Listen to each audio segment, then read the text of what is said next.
a podcast filled with conversation and curiosity sparked by Utica Community Schools.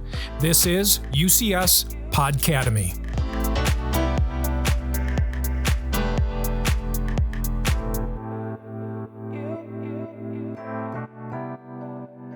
Hello, everyone. Welcome to UCS Podcademy. My name is Sophia Meguid, and I'm a recent graduate of the Utica High School Class of 2022. In the fall, I will be attending the University of Michigan in Ann Arbor. On today's episode, we are joined by Superintendent Robert Monroe. Thank you for being with us today. My pleasure, Sophia. So if we're going to get started, our first question is, what did your path look like to become superintendent of the second largest school district in Michigan? Well, the path could actually start quite some time ago, and I think probably some background history about myself would be helpful leading into this wonderful journey that I've had in Utica Community Schools. First and foremost, people know me as being very competitive. I love to compete, and that goes back to my experiences both in high school and in college athletics, both on the basketball court and on the baseball field. Always loved being part of a team, a strong team, and my history really is wanting to really have people around me want to really play at the level that I've always wanted to play. I've kind of carried that philosophy out of athletics, because eventually, unfortunately, athletics sometimes has to stop for yourself and you move on to that next part of your life. And having a rich educational experience coming out of college, I immediately was a teacher. Loved the classroom, loved to coach as I was a teacher, but then really found myself staring in the mirror saying, I really want to jump into leadership. I would love to become a dean of students, an assistant principal, possibly even a principal. The journey took me from a couple different public school institutions, and I landed in Utica Community Schools, where I was an assistant principal at Henry Ford II High School, transitioned quickly to become the principal at Ford High School, and I know some people find it hard to believe, but I love high school kids. I think just watching that growth and maturation, and then the excitement, just as you and I were talking about going to college, It's just a fabulous experience seeing students' eyes light up when they know that we were part of their journey to find out who they are, what they are, and where they want to go. So I was high school principal. I was fortunate enough to have an opportunity to jump into central office as the executive administrator of schools, which really helped continue to work and look at different high schools. I was able to oversee and supervise our high schools, even junior highs, and in some cases elementaries, which at that time in my journey, I wasn't as familiar with elementary education, but I just got sucked in. I love to see our literacy programs, our literacy coaches, our principals work with teachers in a very deliberate way. The instructional methodology around small group instruction and seeing how kids' needs came first in that development and that growth.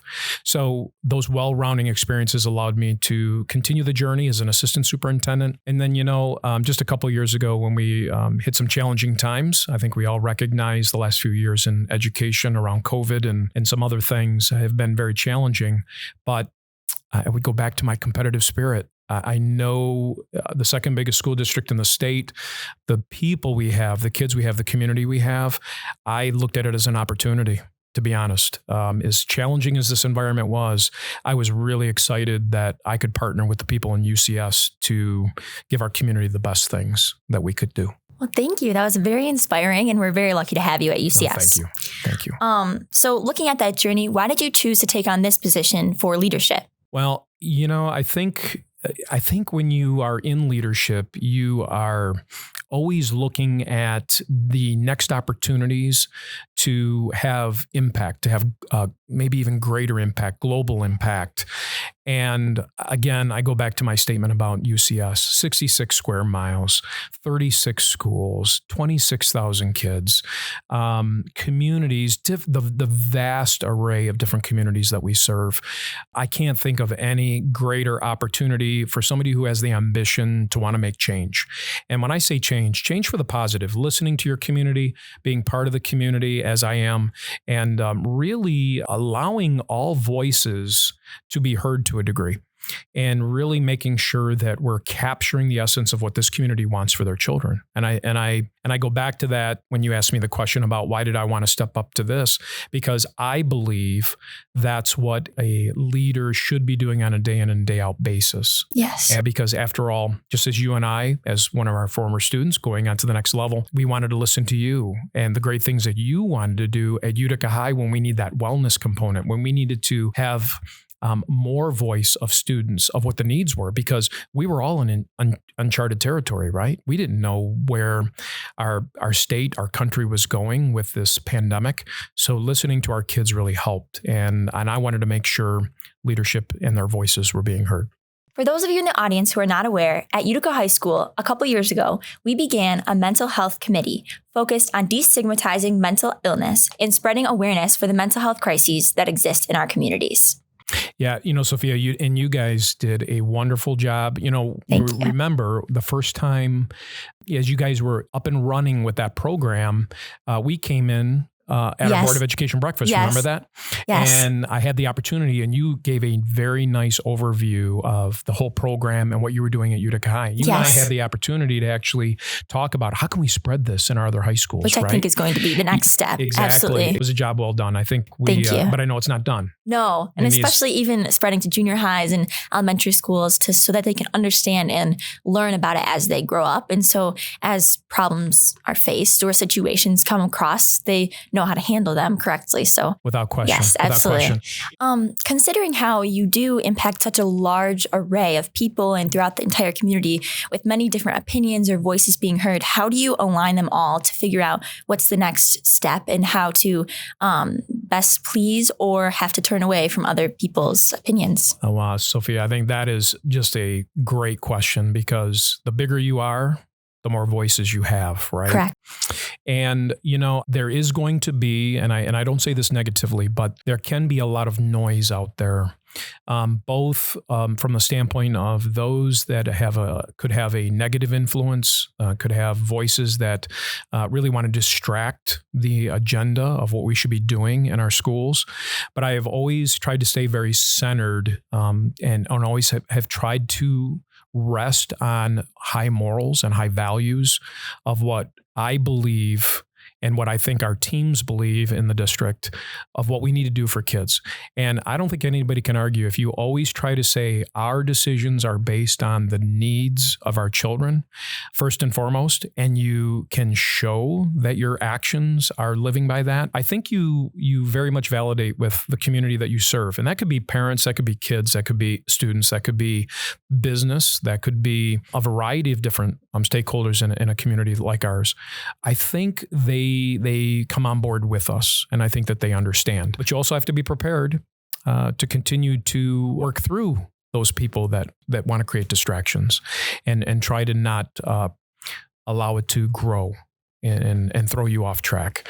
And I would just say this, that we in Utica schools, we have not done a strategic plan for quite some time, and that's, to your point, that's why we are engaged in that process, because we want to see if we can not only do something inside for UCS to create direction, but it also allows the community to partner with us to create a voice and a direction so that we can all stand together. Yes. And I think that was definitely reflected, as you had mentioned before, with the wellness programs that have come into effect. Absolutely. Definitely a respectable approach. Thank you for sharing. Yeah. So going back to when you first accepted the position as superintendent, what were some of the unforeseen and foreseen challenges, obviously through the pandemic and other hard times? Mm-hmm. Well, I think one of the biggest challenges that came out of the pandemic was that people in the workplace were kind of thrown on their backs. We can't be mobile. We maybe have to stay home to a degree during that time frame. We saw people in general start to make different decisions about work in life. And that really impacted all schools, all businesses, where we saw a huge component of our workforce across the world either potentially be sick or potentially say, I'm not going to go into these environments anymore. So we were very impacted because schools are a people business, right? We put our best people in front of our students to teach, learn, and be able to provide those supports. So we were lacking our paraprofessionals that do such a fantastic job for our kids. kids. We were lacking bus drivers. So we had to change our bus times, our school times, because we just didn't have enough drivers. And then those that were with us were stretching and flexing to try to cover and try to do more. Another piece where we were delivering education. In some cases where we couldn't do that, we needed substitute teachers. And I think everybody recognized there were some cases where we were missing many, many substitutes. So, our hopes and our dreams are that we're out of that now moving forward. So workforce stabilization was a huge part, I think, of what we tried to do. And I think we're coming out of that pretty strong. Absolutely. Absolutely. So picking up where you left off, what do you envision for the future of UCS now that we're post-pandemic? What is your mission and how do you foresee yourself carrying it out? Great question. And I think I really consider us now moving out of pandemic, or at least pandemic protocols. We will always, and I would repeat this to everybody, that does not mean we don't continue our safeguards for our children. We have led the way, I believe, by staying in a choice position, so that we will always be respectful to our families that want to take certain measures. And I know that that's a hard thing to listen to, but at the same time, I think it's very important that our community knows that we will always keep safety as being one of the forefronts of what we do for our future. That's number one. In many ways. We are looking at everything across the board moving forward. I think Utica Community Schools is positioned to really move in a positive direction across the board for our students. One of the luxuries we have as the second biggest school district in the state of Michigan is that we have economy of scale. So we can offer a lot of different course offerings. We can offer a lot of career technical education classes. With the number of people we have, we can really engage on best practices and people that have really great suggestions and answers. We were just talking earlier today that, we have so many islands of excellence. And what I mean by that is we have such fantastic teachers, and the ones at Utica High, the ones in your pathway, so grateful for them. Yeah. And they can inspire other educators to pick up on practices in which they can show best results. So we really want them to share. So we're really going to try to engage with them to really share those best practices so all of our kids can really embrace that. Very similar, and again, Sophia, I know I go back to what you did at Utica High, which was just uncharted territory for students' work in the area of wellness, not just for Utica High, but for the greater community. I mean, it's those types of things that we hope we can share with other schools, and that we can share with other students so that they can pick up with it. So you can come back maybe when you're a U of M graduate, right? And you can say, look what we started, and now look where UCS has taken it. Yes. And I think that would be fantastic. Yes. And so many students were so passionate about it, and definitely did not just come from me. I can't take full credit. Wow, you were a big part of it. They were amazing. Sure. And as well as the staff that helped too. So thinking about UCS as a whole and your time there, and even as you've moved up it, what do you take the most pride in UCS? I'll give you an example. When we walk through graduation each year, I'm always amazed that we see the benefits of over 2,000 graduates walking out of our door each year. And sometimes I reflect back and I step back and I think to myself, 2,000 compounded by 20 plus years that I've been in the district. Look at the success of this school district. And it's not just we graduated them. It's look at the accolades, look at the experiences, look at everything that they've done in their experiences, anywhere from MAC All Academic and Dream Team Awards and All-State Athletes. And again, I know I'm kind of focusing on the high school, the end in mind, but even if you look at our elementary students and everything that they're doing and they're engaged in, anywhere from the robotics programs where they're starting with their Legos and they're moving up through VEX and then up to FIRST, the number of kids that we have engaged in school programs, it's just you can't be more proud. And I also am also fascinated with our community and very proud of our community of how much they respect their schools and their school buildings and the programs we offer there. It really is, it's almost that's part of their family. Because obviously you spend a lot of time there. And I think you know that, right? Yes, Sophia, I definitely do. There. It's quite a community. Yeah. It's a great community to be a part of.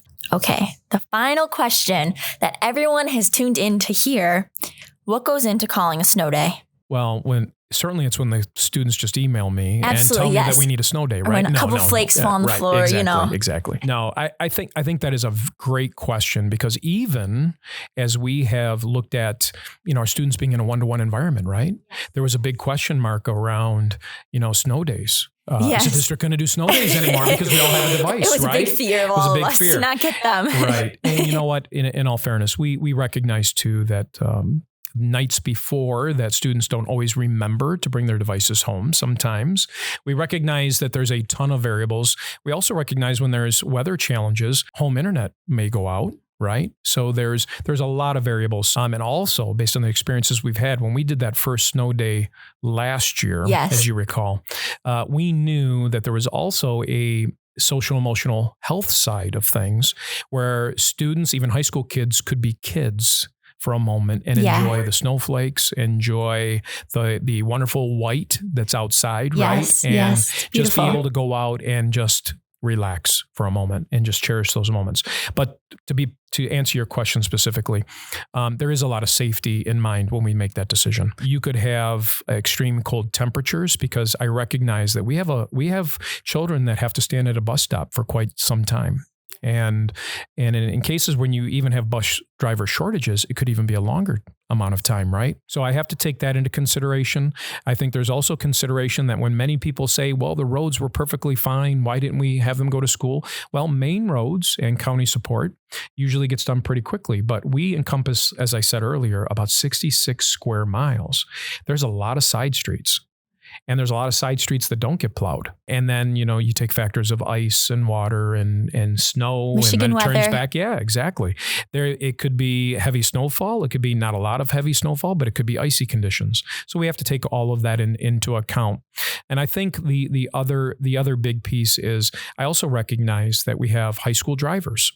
And in some cases, as you know, some of their first experiences, I don't want to be when we have 6 inches of snow on the ground and our road cover, and they're trying to get out to their school buildings to be on time. Yes. And that becomes a challenge. So there's a lot of competing factors. And at the end of the day, if I ever question the safety of a day of school, I'm always going to side on the benefit of kids and families to make sure that they're safe. Yeah. Thank you. That's a very considerate way to look at it. Yep.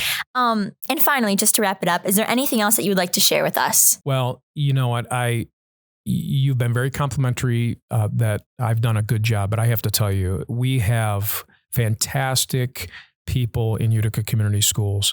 There's no one person that can do it themselves. We have a great board of education, a very solid board that is very passionate about kids. Any decision that they want to make is all about what we can do for students, which is my core mission. So that's why it's such a special match and it's such a great thing. A very focused group. But I think if you look at our leadership and our building principals, they are really working hard with their teams, their staff. And we've had a tough couple years. I mean, there's been no doubt about it. But I actually see, and you see this in business, you see this on car commercials, that coming out of this, we're even going to be stronger, right? And that's what energizes me every day, that I think that looking at the scope and scale of who we are and what we do, I can only see us getting better in the future and becoming more cohesive and even better. And then when we have the opportunity to employ people like Sophia and others potentially down the road, we look to do that, because the other benefit is that we graduate so many students, and we also see so many kids that come back to this area as a destination district. They come back because they want their children to go through the UCS way. And I think that's one of the greatest compliments. Oh, absolutely. And I hope that all of our students will consider that in their future. Yes, absolutely. If you can say firsthand that that's where you want your kids to be, then they definitely believe in it. And we would love all of them to come. And I love to hear that you think that the best is yet to come. The best is yet to come, Sophia, for sure. Well, thank you so much for being with us today. We really enjoyed everything you had to say. My pleasure. And to our audience, thank you so much for tuning in. This is UCS Podcademy, and I am Sophia Meguid.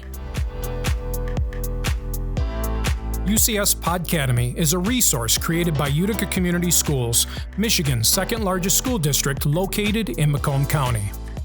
Thank you for listening. UCS Podcademy is always available at uticak12.org/Podcademy. Through this website, you'll be able to listen to additional episodes and access any resources and show notes featured in this episode. If you have episode recommendations, we invite you to send them via email to ucs@uticak12.org.